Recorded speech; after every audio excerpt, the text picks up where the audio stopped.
ataontsika fanavitantsika teo amin'ny lasa avy amin'ny alalan'ny asa zay nataontsika teo aminao hoe mbola mihoatra no izany no ataontsika aminavy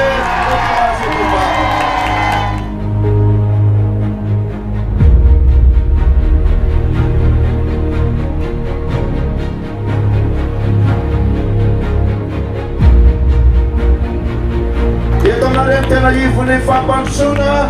satria eto no misy ilay fitrandrana lehibe indrindra eto Madagasikara sy aty Afrika toplasy eto mibavy hitondra vokatra zany efa nitondro zany ho an'ny commune efa niteraka asy zany teraka fampandrosoana zany nazonareo tseny zany sy fotodrafitrasa maro samihafa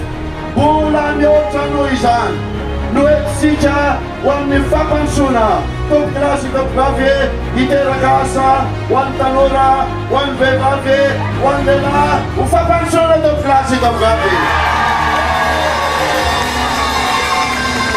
na dia zao hitondra vahaolana sady efa nitondra isika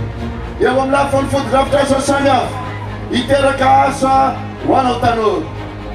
anisan'ny anankiray amin'izany izay eo amin'ny tontolo iainana anao fanalamanga maromarotsika manerana Madagasikara toplasy topivavy